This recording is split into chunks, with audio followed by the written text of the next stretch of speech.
démarre.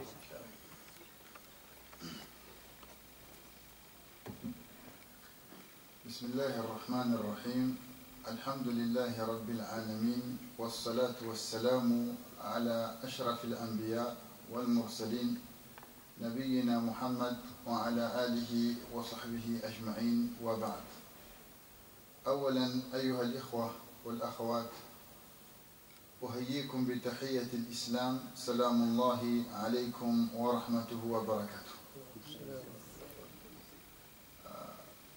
En premier lieu, je tenais à remercier encore une fois les membres de l'association de cette mosquée, le frère Moukran ainsi que le frère Shahruddin pour cette noble invitation qu'ils ont fait afin d'organiser cette assise qui va avoir lieu dans quelques instants, qui a déjà commencé d'ailleurs. Et je tenais juste à revenir sur un propos qu'a dit notre frère Moukran lorsqu'il vous a félicité. Il vous a encouragé justement à participer à ce genre d'assises, bien qu'aujourd'hui nous sommes dimanche et chacun aurait voulu peut-être rester chez soi, se reposer et peut-être même profiter du moment pour ne rien faire. Mais Allah subhanahu wa ta'ala a voulu orienter vos cœurs afin que vous veniez à cette assise pour profiter des modestes informations que je vais partager avec vous. Et sachez que ce que vous faites est quelque chose de grand. Lorsque la personne va dans l'assise pour apprendre la science, il va automatiquement devoir faire preuve de grande patience. La personne, elle vient dans l'assise, elle patiente. Elle patiente face, pas à ce qui se trouve dans l'assise, mais il patiente face à ce qui se trouve à l'extérieur de l'assise. Il y a pas mal de choses qui auraient pu justement le tirer afin de ne pas venir ici. Peut-être certains voulaient se poser devant le canapé pour regarder un film, d'autres voulaient peut-être passer du temps avec des amis à eux, conversations téléphoniques, ou tout simplement s'amuser. Eh bien, ils ont patienté face à tout ça pour venir dans cette assise. Et Allah subhanahu wa ta'ala nous dit, concernant cette patience, concernant la patience en général, et Allah donne aux gens qui font preuve de patience leur récompense de façon ininterrompue, c'est-à-dire sans compter. Comme vous l'avez compris, le sujet d'aujourd'hui est Al-Hadara al-Islamiyya, la civilisation islamique. Comprendre justement cette Hadara, cette civilisation, qu'est-ce que celle-ci a amené au monde? Comment a-t-elle contribué à l'avancée de ce monde? Et qu'est-ce que celle-ci apporte aux musulmans? Vous savez, l'expression nous dit « Celui qui ne sait pas d'où il vient, jamais ne peut savoir où il va. » Traduit généralement en arabe par « Alladhi la yadri min ayna ata, fa kayfa yadri ila ayna yadhab, ou ila ayna yattaji. » La personne qui ne sait pas d'où il vient, jamais il ne pourra savoir où il va. Donc pour savoir où on va, pour avoir la bonne direction, pour pouvoir justement prendre le bon chemin dans notre vie, il nous est impératif d'apprendre l'histoire, d'apprendre d'où nous venons. Et particulièrement nous en tant que musulmans, d'étudier l'histoire islamique et comment la civilisation de l'islam a évolué au fil des siècles. Et comme le dit également certaines personnes douées de sagesse, الذي لم يدرس التاريخ مكتوب عليه أن يعيد مآسيه. La personne qui n'a pas étudié l'histoire sera par conséquent condamnée à répéter les mots de l'histoire. La civilisation, ce mot civilisation, qu'on appelle en arabe al-hadar, l'auteur ici, c'est-à-dire Mustafa Sibai, qui a écrit ce livre sur lequel je vais m'appuyer, pour ceux qui lisent l'arabe, je vous invite à vous le procurer et à le lire, parce que c'est vraiment un livre très riche, très beau et très bien écrit. Le titre est Min Rawa'i' Hadaratina, ce qu'on pourrait traduire par parmi les merveilles de notre civilisation, c'est-à-dire nous, notre civilisation à nous les musulmans. Alors l'auteur définit la civilisation par ce qui suit. Il nous dit huwa nizamun ijtima'i yu'inu al-insan ala ziyada min intajihi al-thaqafi. Ce qu'on pourrait traduire par la civilisation est un système sociétal qui amène l'homme, l'être humain, l'homme avec un grand H, à accroître sa productivité culturelle. Et comme vous le savez,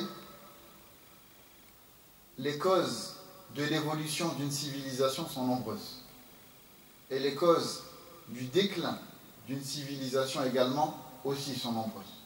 Nous n'allons pas nous attarder sur ces points, car ce n'est pas l'objet de cette assise, mais ce qui nous importe, nous, c'est par quoi se distingue, par quoi se caractérise la civilisation islamique. Il faut savoir que la civilisation islamique repose, est construite sur des fondements solides, des fondements forts, des valeurs, ce qu'on appelle al-qiyam al-akhlaqiyya, des valeurs morales, ou al-qiyam al-insaniyya, et des valeurs humaines. Toute cette civilisation qui puise ses sources des textes scripturaires, c'est-à-dire du Coran, le Coran, et de la Sunna, la tradition prophétique, tradition du prophète, sallallahu alayhi wa sallam, eh bien, toute cette civilisation est fondée encore une fois sur des fondements et des bases solides qui sont censées amener le bien et la prospérité, la félicité à l'ensemble de la création et plus particulièrement à l'humanité. Vous savez, la civilisation des musulmans n'est qu'une civilisation parmi d'autres civilisations. Avant cette civilisation, il y a eu d'autres civilisations. Et après celle-ci, il y en aura d'autres, cela va de soi. Cette civilisation, qui est la civilisation islamique, se distingue par certains points, par certaines choses, par des paramètres qui font d'elle ce qu'elle est. Et parmi ces points, il y a le fait que cette civilisation nous appelle à l'unicité et réunit nos cœurs autour d'une seule et même chose. Réunit nos cœurs autour d'une seule chose. Ce chiffre, 1, que l'on va détailler dans ce qui va suivre immédiatement. Premièrement, l'islam, la civilisation islamique nous appelle à adorer ou plutôt une seule et même divinité qui est Allah subhanahu wa ta'ala. Réunit ses adeptes autour d'une seule et même divinité. D'ailleurs, c'est ce que nous disons tous les jours dans notre quotidien, dans nos 5 prières. Lorsque nous lisons le Coran, nous disons Iyyaka na'budu wa iyyaka nasta'in. C'est toi seul que nous adorons et c'est à toi seul que nous demandons de l'aide. Donc à partir de là, on demande à Allah subhanahu wa ta'ala seul, et c'est lui d'ailleurs, vers lui, à qui on voue notre adoration. Et ce tawhid, cette unicité, est censée faire grandir l'être humain, est censée le rendre plus fort, plus digne. Parce qu'à partir du moment où l'homme, l'être humain, se prosterne, voue un culte à une seule et même divinité qui est le Seigneur de l'univers, celui qui a créé la création, eh bien automatiquement jamais l'homme ne va se prosterner pour une créature et jamais ne va se prosterner pour quelqu'un de semblable à lui. Jamais ne va se rabaisser devant une autre personne, devant un homme semblable à lui. Pourquoi? Parce que son cœur lui dicte d'adorer Allah subhanahu wa ta'ala. Donc avec les créatures, avec les hommes, il ne se sent pas supérieur à eux, mais pour autant il ne va pas se rabaisser et se considérer comme un être sans importance. Au contraire, cet islam, qui est notre religion, lui donne cette certaine dignité. Alors il vit dignement. Il dit Alhamdulillah, moi je suis musulman. Notre civilisation nous appelle à être fiers, à être dignes et à ne pas se prosterner, se rabaisser devant notre semblable. Au contraire, elle nous appelle à marcher la tête haute, fiers et de savoir que voilà, nous sommes des gens à qui Allah subhanahu wa ta'ala s'est adressé lorsqu'il nous a envoyé des messagers et des livres. Et quel noble présent, noble gratification qu'Allah subhanahu wa ta'ala nous fait avec tout ça. Et également, cette civilisation se distingue de par sa aqida, son dogme, sa croyance, vers laquelle celle-ci appelle.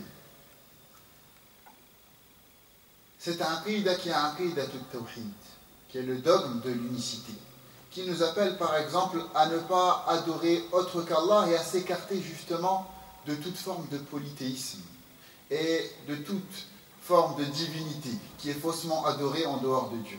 C'est pour cela que dans la civilisation islamique, on ne retrouve que très peu les représentations, par exemple. Lorsque les musulmans se sont inspirés des civilisations extérieures, des civilisations adventistes, par exemple, lorsqu'ils se sont inspirés, lorsqu'ils ont traduit les livres grecs, la civilisation qu'on appelle al-Hadara al-Yunaniya, la civilisation grecque, lorsque les musulmans ont traduit leur ouvrage vers l'arabe, jamais ils n'ont pris dans ces ouvrages ce qui était contraire, aux antipodes des préceptes islamiques. Par exemple, ils n'ont pas traduit l'Iliade et ils n'ont pas traduit ce qui était en rapport avec les divinités adorées en dehors de Dieu, telles que les divinités grecques comme Aphrodite, Dionysos et les divinités que vous connaissez sans doute. Mais ils ont pris ce qui allait leur être profitable et ce qui allait faire avancer la civilisation islamique et ont délaissé ce qui était en contradiction avec cette unicité vers laquelle l'islam nous appelle. Et également cette civilisation, la civilisation islamique, encore une fois, et on revient au chiffre 1, nous appelle à un seul et même dogme, aqida wahida. Usul fil aqida, nahnu la nakhtalifu fiha. Amma al-furu' fa hadha babun akhar. Notre religion est fondée, comme vous le savez, sur un seul et même dogme, sur lequel nous, musulmans, nous ne divergeons pas sur ses fondements, bien que sur certaines ramifications, cela est un autre chapitre. Il nous appelle également, encore une fois le chiffre 1, à un seul et même message. Al-Risala al-Samawiyya, le message céleste, le message du Coran. Il nous appelle également à un seul ou une seule législation. Tashri'a, la législation des musulmans, est une seule et même législation. Bien que les jurisconsultes, al-ulama, yakhtalifun fi fahmiha, ou yakhtalifun fi fahmi furu'iha. Bien que les jurisconsultes musulmans divergent parfois sur la compréhension de certaines de ces ramifications. C'est pour cela qu'aujourd'hui on a dans notre civilisation et dans notre jurisprudence des écoles juridiques. Des écoles juridiques telles que l'école de Abu Hanifa, rahimahullah, ou l'école de l'imam Malik, imam Dar al-Hijra, rahimahullah, ou l'école de l'imam Shafi'i, ou l'école de l'imam Ahmed, rahimahullah. Ces imams-là parfois divergent sur la manière d'aborder le texte, de le lire, de confronter l'ensemble des textes les uns aux autres. Mais quoi qu'il en soit, leur but est le même. Chercher à comprendre, approfondir justement et mettre en application cette législation qui est une seule et même législation pour l'ensemble des musulmans. Al-Shari'a al-Islamiyya. Et également, cette civilisation est fondée, encore une fois, sur cette religion qui nous appelle à un seul et même objectif et qui nous trace une seule et même ligne de conduite dans notre manière de regarder la vie et dans notre manière de méditer sur ce monde. Parmi également les choses qui démarquent cette civilisation, la civilisation islamique des autres civilisations, eh bien, il y a le fait que cette civilisation, هذه الحضارة هي حضارة إنسانية, c'est une civilisation humaine. Une civilisation humaine qui appelle justement les hommes à se rassembler, s'aimer, s'aider et construire le demain les uns avec les autres. D'ailleurs, Dieu, dans un verset du Coran, illustre cela d'une manière très très belle. il nous dit dans le Coran, Ya ayyuhan nas, inna khalaqnakum min dhakarin wa untha, wa ja'alnakum shu'uban wa qaba'ila lita'arafu, inna akramakum 'inda Allahi atqakum. Ce qu'on pourrait traduire par ô vous les hommes, nous vous avons créé, les hommes avec un grand H, encore une fois, les êtres humains, nous vous avons créé d'un mâle et d'une femelle. Et nous avons fait de vous des tribus, ainsi que des nations. Mais, faites attention, le meilleur auprès d'Allah, c'est le plus pieux. Ce n'est pas la personne qui est de telle couleur, ou qui vient de tel pays, ou qui vient de telle tribu. Mais le meilleur auprès d'Allah, subhanahu wa ta'ala, c'est le plus pieux. Celui qui fait le plus d'actes de piété, ou celui qui fait preuve de plus de piété. C'est lui le meilleur auprès d'Allah. Donc Allah subhanahu wa ta'ala, à travers ce verset, nous explique que non. Je ne veux pas que vous construisiez votre civilisation, ô vous mes serviteurs, sur le chauvinisme, sur le fait de se sentir supérieur à un autre peuple. Mais au contraire, cette civilisation se doit d'être construite sur la piété. Pourquoi? Parce que vous les hommes, vous êtes tous en réalité des frères en humanité, dans le sens où on descend d'un seul et même père qui est Adam, et d'une seule et même mère qui est Hawa. Et à partir de là, l'homme n'a pas à se sentir supérieur à un autre homme à cause de ses origines. Et voilà les préceptes vers lesquels nous conduit l'islam. À se débarrasser justement de ces carcans nationalistes qui parfois sèment le trouble entre les êtres humains. Eh bien, l'islam nous apprend, à travers ce verset et d'autres, qu'Allah subhanahu wa ta'ala a voulu que nous soyons différents dans nos langues, dans notre couleur de peau. Et cela nous montre la puissance créatrice justement du divin. À travers ce que les gens ont l'habitude de voir comme étant division, eh bien nous, les musulmans, nous voyons union. Et c'est pour cela qu'Allah subhanahu wa ta'ala nous dit dans un verset du Coran, wa min ayatihi irtilafu alsinatikum wa alwanikum. Et parmi ces signes, parmi ce qui montre la puissance créatrice d'Allah subhanahu wa ta'ala, eh bien il y a vos différences dans la couleur de peau et vos différences dans la langue. Et il nous apprend également, Allah subhanahu wa ta'ala dans le Coran, dans les versets qu'on a cités et bien d'autres, qu'en réalité nous sommes différents pour nous entreconnaître et que cette différence est censée nous aider les uns à apporter aux autres ce qu'eux n'ont pas. Et voilà sur quoi est construite cette civilisation. Sur cette différence, ou sur ces différences qui en réalité nous rassemblent et sont en réalité une plus-value, un apport et une subsidiarité que cela va apporter à l'ensemble de la création. D'ailleurs, les musulmans, depuis des siècles, profitent les uns des autres. Prenons par exemple les sciences islamiques.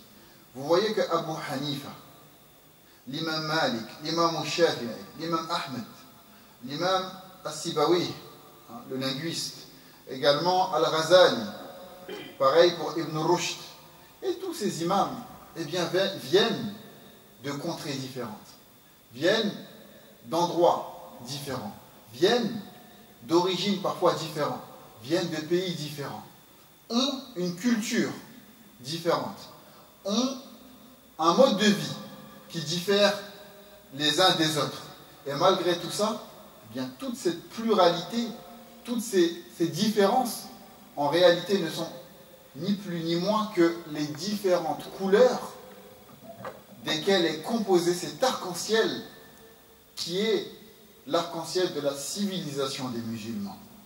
C'est-à-dire que, comme aujourd'hui à notre époque, la civilisation islamique aujourd'hui est composée de, par exemple, de Maghrébins, de Sénégalais, de Maliens, de Comoriens, même de Français qui aujourd'hui se convertissent à l'islam, eh bien tout ça, toutes ces couleurs, aujourd'hui, font partie intégrante de la civilisation, de l'ensemble de la civilisation des musulmans. Et également parmi les choses qui caractérisent la civilisation islamique, il y a le fait que cette civilisation, depuis le jour où depuis le jour où elle est née, depuis sa naissance, jusqu'à aujourd'hui, eh bien cette civilisation n'a cessé de nous appeler à la science. Cela à partir du premier jour de la révélation. Le premier verset qu'Allah subhanahu wa ta'ala a descendu sur le prophète Muhammad sallallahu alayhi wa sallam, qui peut me les citer, c'est Iqra, qu'on pourrait traduire par lis, par récite, mais également par apprends, instruis-toi. Iqra bismi rabbika alladhi khalaq. Alladhi khalaqa alladhi khalaqa al-insana min 'alaq. Iqra wa rabbuka al-akram alladhi 'allama bil qalam 'allama al-insana ma lam ya'lam. Donc dans ces versets coraniques, Allah subhanahu wa ta'ala dit au prophète Muhammad sallallahu alayhi wa sallam de lire au nom de son Seigneur, celui qui a enseigné par la plume et qui a enseigné à l'homme ce qu'il ne savait pas. Et ainsi est le cheminement de l'être humain. Il naît ignorant, et bien par la suite il va cumuler des informations qui vont l'enrichir et qui vont faire de lui quelqu'un qui sait. Tel nous le dit le Coran. Wallahu akhrajakum min butuni ummahatikum. Allahu akhrajakum min butuni ummahatikum la ta'lamuna shay'a.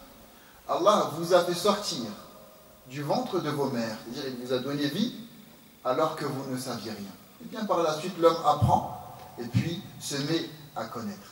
La civilisation islamique, je reviens, nous a toujours appelés au savoir, à la culture, et a toujours été ennemie de l'ignorance.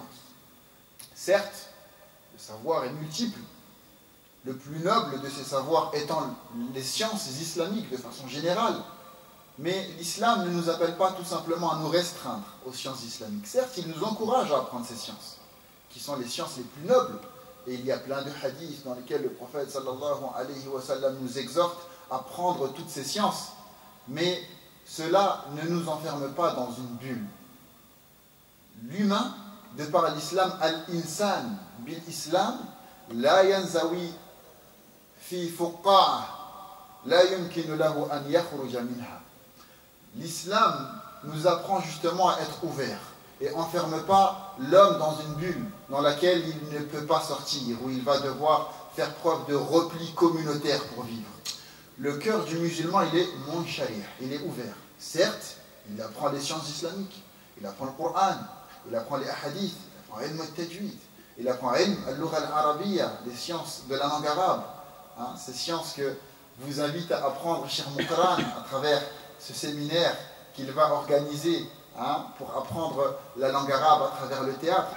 Mais l'islam, la civilisation islamique nous appelle également à apprendre les autres sciences. Pour cela que les musulmans traduisaient les livres des autres civilisations vers la langue arabe afin que les musulmans puissent jouir de tout ce savoir multiple et de tout ce savoir divers. D'ailleurs, le prophète sallallahu alayhi wa sallam demandait aux sahaba, lorsqu'ils se convertissaient, lorsque les gens se convertissaient, d'enseigner leur langue lorsqu'ils venaient des contrées étrangères aux gens, aux arabes, afin que eux justement puissent connaître, apprendre et s'instruire. Donc l'islam nous appelle à s'ouvrir et à connaître l'autre et nous interdit de nous fermer et de faire preuve de repli communautaire. Comment voulez-vous que la lumière de cette religion se propage si nous nous enfermons et empêchons celle-ci justement, empêchant celle-ci d'aller partout? Et également, la civilisation islamique nous appelle au pardon et à faire preuve de souplesse et à faire preuve d'humanité et de grand cœur envers l'ensemble de la création. Et pas seulement les musulmans. Allah subhanahu wa ta'ala dit concernant le prophète sallallahu alayhi wa sallam wa ma arsalnaka illa rahmatan lil alamin. Et nous ne t'avons envoyé que comme miséricorde pour toute l'humanité. Et pas seulement pour les musulmans, mais pour l'ensemble des hommes. Peu importe d'où ils viennent et peu importe leur confession religieuse. Le musulman, il essaye toujours d'apporter au monde une plus-value. Il essaye toujours d'apporter au monde ce qu'il n'a pas. Et au monde de façon générale. Et justement, il essaye également de se comporter, d'apporter, mais également même dans son comportement, il apporte aux autres, peu importe leur origine. Ce n'est pas moi qui le dis, c'est le prophète sallallahu alayhi wa sallam, dans le célèbre hadith, wa khaliqin nas bi khuluqin hasan. Et comporte-toi avec les hommes, les gens, de la meilleure des façons.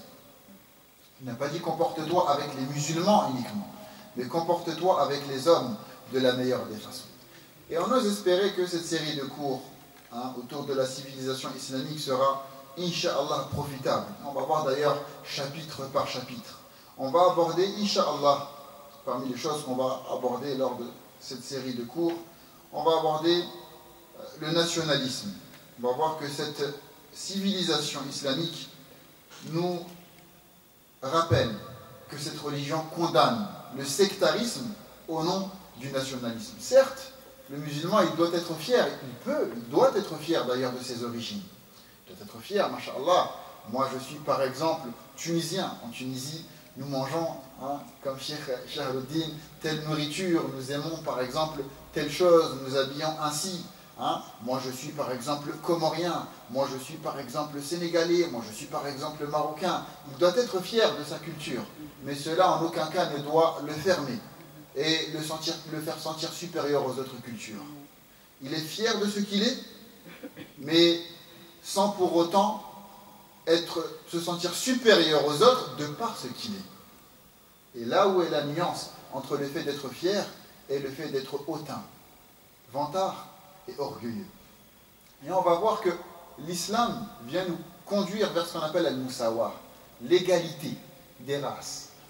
De par notre humanité et notre islamité est supérieure au caractère physique qui nous décrivent et qui font de nous ce que nous sommes de par nos origines et de par nos couleurs de peau. Cette humanité et cette islamité est supérieure à tout ça. Et également cette civilisation, comme on va le voir, nous appelle à la douceur.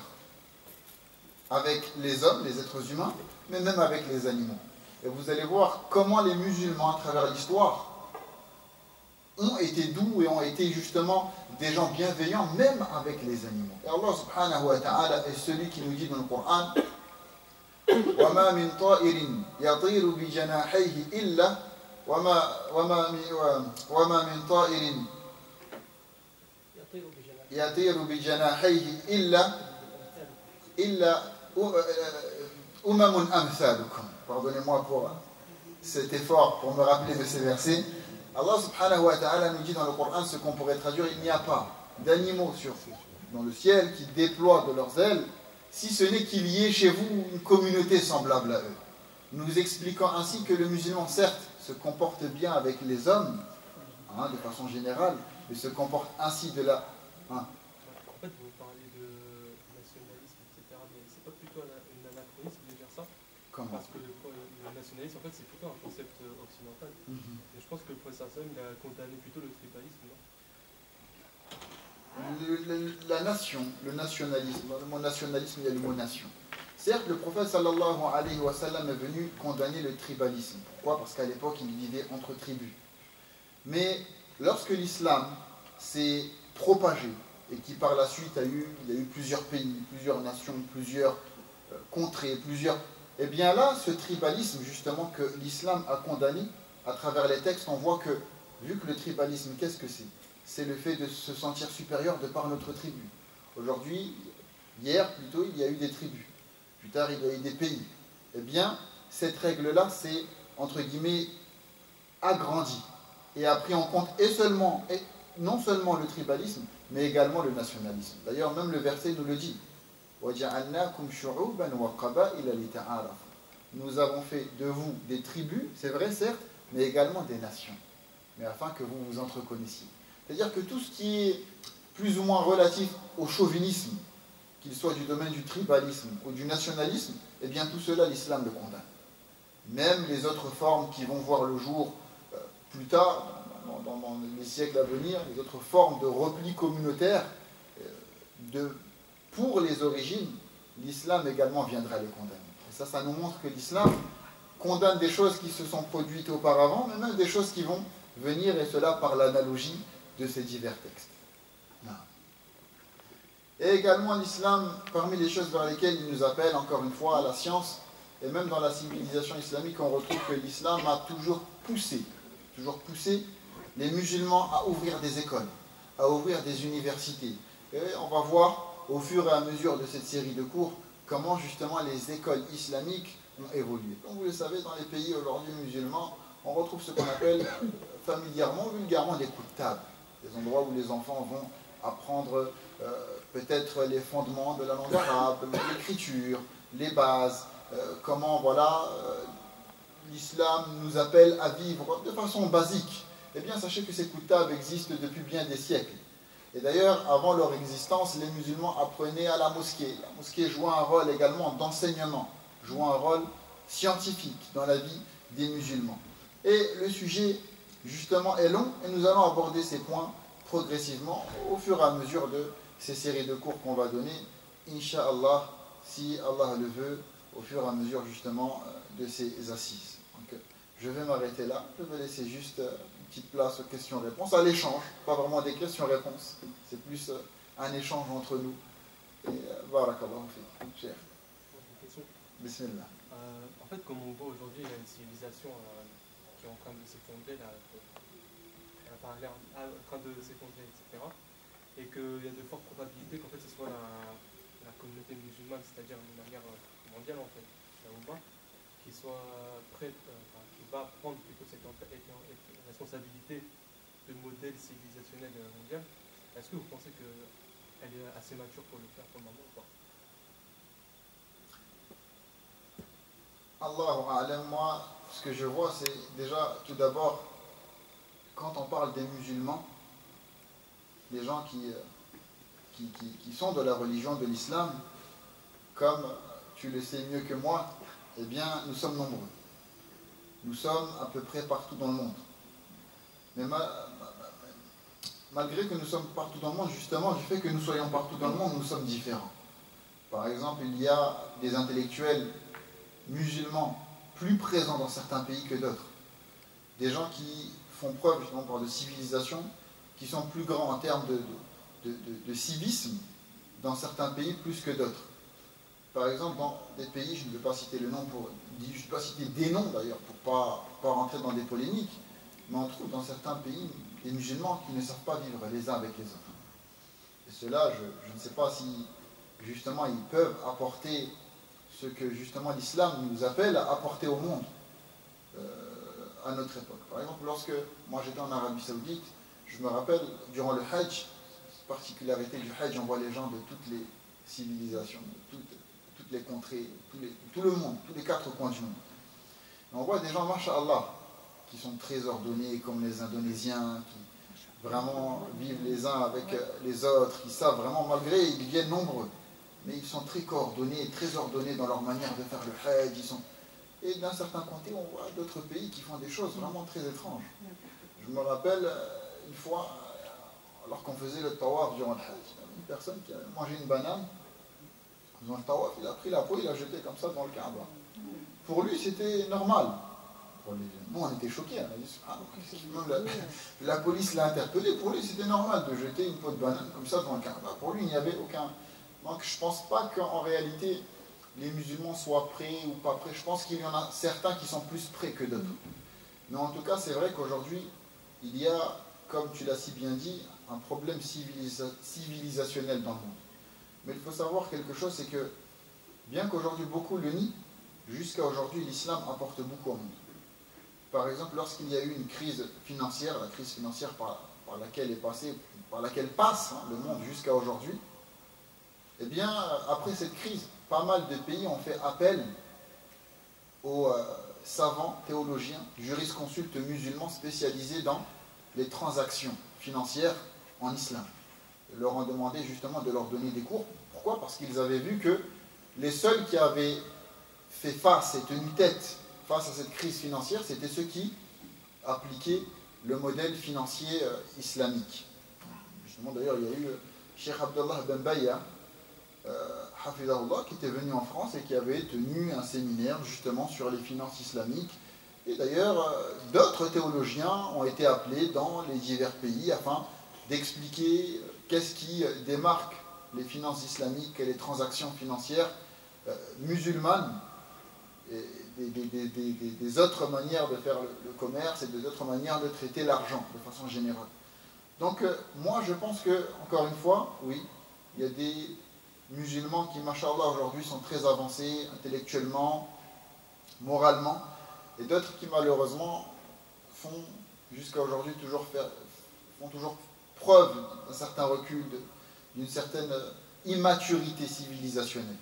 Mais j'ose espérer que cela change. En tout cas, alhamdulillah, en France, je pense que vous, les gens qui viennent à la mosquée et qui s'instruisent, sont pour demain, Inch'Allah, un modèle en qui nous pouvons avoir espoir. Wallahu a'lam.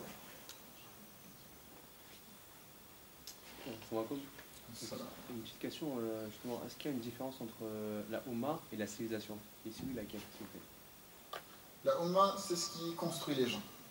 C'est de quoi est construite cette communauté. Nous sommes une Oumma, tous les musulmans.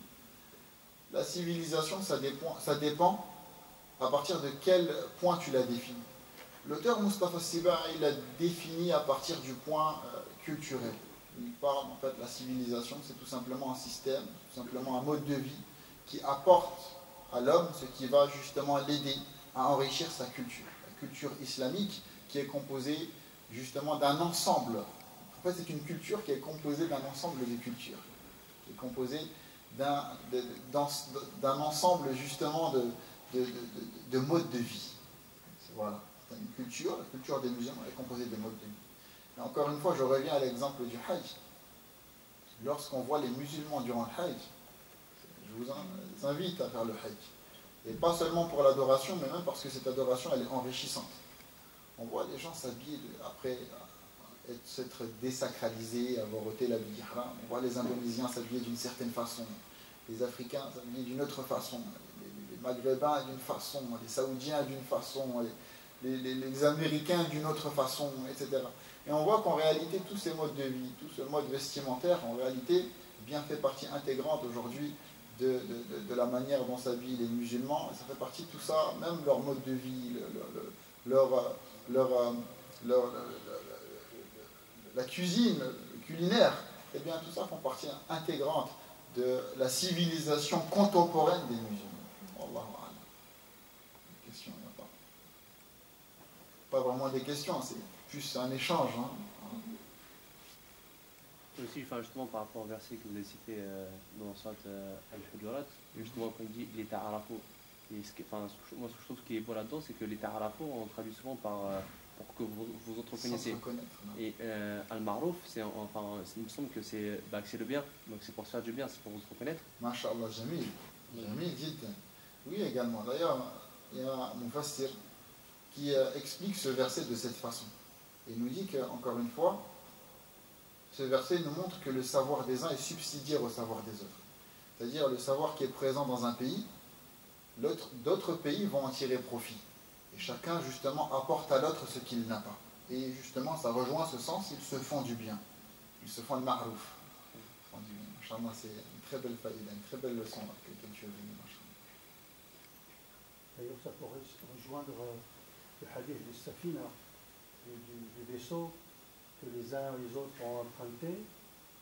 Et certains disant, on n'a pas besoin, il faut qu'on se passe des autres. Parce qu'on a besoin de l'eau, on va creuser. Et enfin, par rapport avec la terre, tout à fait. La planète. Non, mais tout à fait, tout à fait. En fait, les textes islamiques, de façon générale, un des plus beaux textes qui vient illustrer cela encore, je vais rajouter à cela un texte, celui dans lequel le prophète sallallahu alayhi wa sallam compare cette umma à un corps. Et comme vous le savez, le corps, il est composé de plusieurs membres. Il n'y a pas que la tête. Il ne faut pas penser qu'en fait, il faut tous être des cerveaux, le corps, il a des mains, il a des pieds, et chacun, il apporte à l'autre ce qu'il n'a pas. Eh bien, c'est pareil pour cette umma. Un tel, peut-être, pays va apporter de son savoir, de sa manière de vivre, de ce qu'il a, de sa richesse, à un autre pays dans quoi il est pauvre, et vice-versa, lui sera riche dans d'autres choses, dans d'autres domaines, il va apporter justement Et d'ailleurs, même en France, Wallah, je vais vous dire quelque chose, en France, on est dans quelque chose de très beau. Nous, les musulmans de France, on est dans quelque chose de très beau. Lorsque moi j'étais en Arabie, j'ai vécu là-bas pendant 5 ans, donc forcément ça a marqué ma vie et ça m'a fait cogiter, méditer sur pas mal de choses. Je voyais que les étudiants de l'université islamique, ils traînaient beaucoup entre pays, ils se fréquentaient les uns les autres. Par exemple, on voyait la table, je ne sais pas moi, des Maliens, la table des Nigériens, la table des Indonésiens, tout simplement parce qu'ils étaient venus d'un seul et même pays. Ce qui leur rassemblait, c'est leur langue. Ils parlaient la même langue, ils avaient la même coutume, le même mode de vie. Donc forcément, ça les amenait à avoir plus d'affinité les uns vers les autres. Lorsque je regardais les musulmans de France, c'était tout le contraire. On voyait des Noirs, des Blancs, des Chinois, c'est pas en vérité, en France, on est dans quelque chose de très très beau. On a aboli un peu pareil pour les Américains, de façon générale, les musulmans qui viennent de l'Occident. Et d'ailleurs, c'est comme ça qu'on reconnaît les pèlerins qui viennent de France, par exemple. On voit des gens marcher, voilà, ils ont tous mis des camis, ils sont un noir, un chinois, un blanc. Eux, ils viennent d'un pays occidental. C'était très joli. Nous, les Khulba, bon, ça s'arrête là, Inch'Allah. En tout cas, Masha'Allah, moi je vous remercie d'être ici et de pouvoir nous permettre de partager ces quelques instants ensemble. Vous savez, ces instants-là, c'est des moments très très beaux. Moi, j'aime beaucoup parler, j'aime beaucoup échanger avec mes frères, j'aime beaucoup ce genre de conférences. Et même faire trop de conférences, parfois, moi, j'aimerais être celui qui est assis derrière la table et faire partie des spectateurs, des auditeurs. Pourquoi? Parce que ça apporte beaucoup. Et je vais vous dire quelque chose, le simple fait que nous soyons assis ici, nous musulmans, dans notre dogme, nous avons pour conviction qu'après ce genre d'assises, Allah subhanahu wa ta'ala, de par sa miséricorde, efface nos péchés. Nous sommes juste assis, nous avons échangé, nous avons partagé quelques moments, nous avons parlé autour de l'islam, autour du bien, et bien Allah subhanahu wa ta'ala, de par sa miséricorde, il efface nos péchés. C'est dans un hadith dans lequel le prophète sallallahu alayhi wa sallam nous informe de cela. Lorsque il nous dit que les anges sillonnent le monde pour chercher les assises de science. Puis lorsqu'ils trouvent des assises de science, ils viennent se poser, ils écoutent, puis ils retournent vers leur Seigneur. Et Allah subhanahu wa ta'ala leur demande, alors qu'il sait mieux qu'eux, comment avez-vous trouvé mes serviteurs? Et les anges répondent à Allah subhanahu wa ta'ala, nous les avons trouvés alors qu'ils t'évoquaient, ils te mentionnaient, etc. Et dans le sens du hadith, Allah subhanahu wa ta'ala dit à ses anges, et j'ai pardonné à tous ces gens-là qui étaient dans l'assise. Et puis les anges répondent à Allah, mais il y avait dans l'assise une personne qui n'était pas venue pour l'assise, il était venu pour autre chose. Peut-être qu'il passait dans le coin, il a vu une assise, il est venu comme ça, mais de base, ce n'était pas son intention. Ou peut-être que voilà, il y avait un ami à lui qui était dans l'assise, il s'est assis juste pour l'attendre. Eh bien Allah subhanahu wa ta'ala, de par sa miséricorde, dit lui également, je l'ai pardonné. Donc, mashallah, c'est quelque chose de très grand. Hein. Et en plus de cela, c'est des moments privilégiés, des moments justement, même en plus de la science, en plus de tout ça, c'est même divertissant, c'est même quelque chose qui nous divertit, mais dans le bien. Il nous divertit tout en nous apportant.